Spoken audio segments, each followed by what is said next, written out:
প্রিয় শ্রোতামণ্ডলী, প্রথমেই আমি শুভেচ্ছা জানাই। আমি ডক্টর সৌমেন মণ্ডল, জেনারেল ফিজিশিয়ান। অ্যালোপ্যাথিক, হোমিওপ্যাথিক চিকিৎসা করে থাকি। বর্তমানে আজকের আমি একটা ভিডিও নিয়ে এসেছি, আশা করি আপনাদের ভালো লাগবে।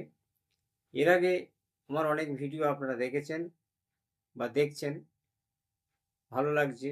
অনেক অভিজ্ঞতা আপনারা সঞ্চয় করছেন, অনেক রোগ সম্পর্কে জানছেন এবং অনেক মেডিসিন সম্পর্কেও আপনারা জানতে পারছেন। তাতে আশা করি আপনাদের উপকারই হবে। যাই হোক, প্রথমেই প্রত্যেককে শুভেচ্ছা আবার জানাই। এবং আজকে যে ভিডিওটা আমি নিয়ে এসেছি সেটা হচ্ছে কোষ্ঠকাঠিন্য। এই কোষ্ঠকাঠিন্য রোগ খুবই মারাত্মক। দেখবেন এই কোষ্ঠকাঠিন্য অর্থাৎ পায়খানা খুব কষা, করতে গেলে মলদ্বারে ব্যথা, কষ্ট এবং পায়খানা হতে চায় না। এমনকি পায়খানার দ্বারা অত্যধিক যন্ত্রণা, এমনকি মানুষ বা যে কোনো রোগী কান্নাকাটি করতে থাকে, সে ছোট হোক আর বড় হোক। তা এই কোষ্ঠকাঠিন্য রোগ কেন হয়? এই কোষ্ঠকাঠিন্য রোগ বলতে গেলে আমরা রেগুলার পায়খানায় যাই না নিয়মিত।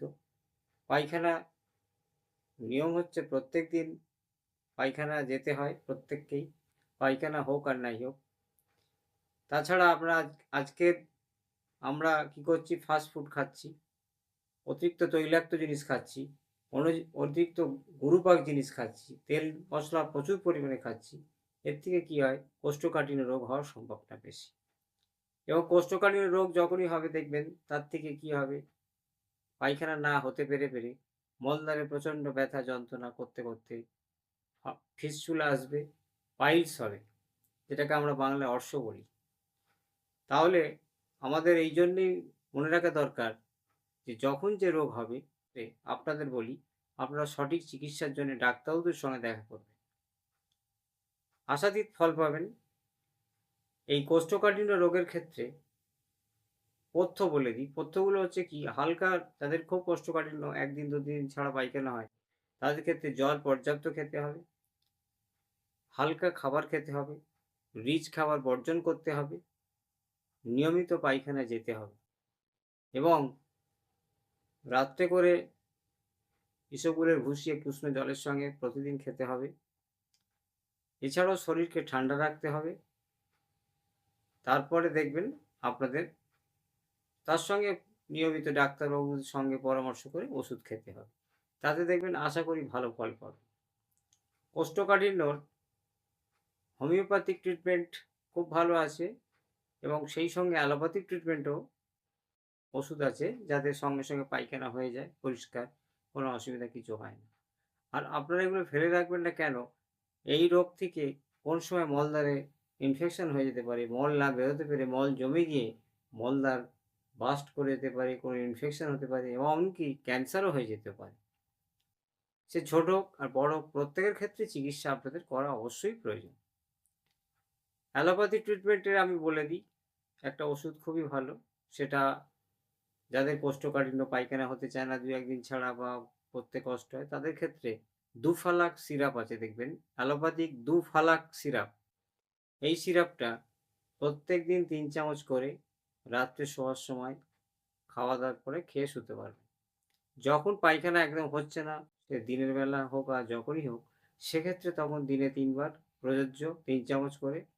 তারপর যখন পায়খানা নিয়মিত হবে বা ভালো পায়খানা হচ্ছে, সেক্ষেত্রে আপনারা সঙ্গে সঙ্গে ওষুধটা বন্ধ করবেন না, অন্তত দিন 10 খাবেন, খেয়ে পায়খানাটা নর্মাল করে নেবেন, তারপরে বন্ধ করবেন। তখন ডোজ থাকবে 3 চামচ একবার রাত্রে প্রত্যহ শোয়ার সময়। এটা হচ্ছে অ্যালোপ্যাথি ট্রিটমেন্টের ক্ষেত্রে। পেঁপে সেদ্ধ একটু খাবেন, রিচ খাবার তো বলেই দিয়েছি একদম বর্জন, এগুলো করুন। সেই সঙ্গে আপনাদের হোমিওপ্যাথিক ট্রিটমেন্ট আছে খুব ভালো। হোমিওপ্যাথিক ওষুধ আমি একটা বলে দিচ্ছি, আপনারা দীর্ঘদিন যদি খেতে পারেন, আশা করি আপনাদের পায়খানাও পরিষ্কার হবে, কোনো অসুবিধা থাকবে না। সেটা হচ্ছে হাইডাস্ট্রিস ক্যানাডেন্সি মাদার, 10 ফোঁটা করে দিনে 3 বার প্রত্যহ খাবেন, সকাল দুপুর রাত্রি, ঠান্ডা জল সহ 3 চামচ ঠান্ডা জলে মিশিয়ে খাবেন। এরকম দীর্ঘদিন খাওয়ার পর দেখবেন পায়খানা নর্মাল আসবে, লিভারেরও সমস্যা থাকবে না এবং শরীরও ভালো থাকে। তাই আপনাদের যে সমস্ত নিয়মগুলো বললাম আপনারা সেগুলো মেনটেন করুন, দেখবেন ভালো ফল পাবেন। একদম খুব পায়খানা কষা হতে চাচ্ছে না, ছাগলের পায়খানার মতো হয়ে যাচ্ছে, বেরোতে পারছে না, সেক্ষেত্রে হোমিওপ্যাথিক ওষুধ অ্যানাকার্ডিয়াম 30 দিনে 3 বার, প্রত্যহ 3 চামচ জলে 3 ফোঁটা খেতে থাকবেন দিন 15 দিন। আশা করি ভালো ফল পাবেন।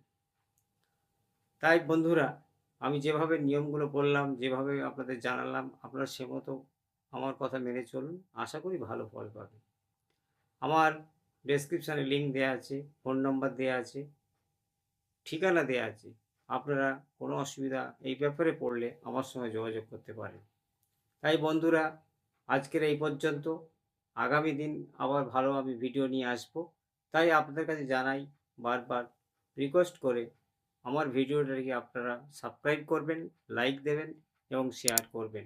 আমি দেখবেন আরও ভালো ভালো নিত্য নতুন রোগের ট্রিটমেন্ট, রোগের পদ্ধতি, চিকিৎসা প্রস্তুতি কীভাবে কী করবেন আপনাদের ডিটেলস আলোচনা করব। ধন্যবাদ।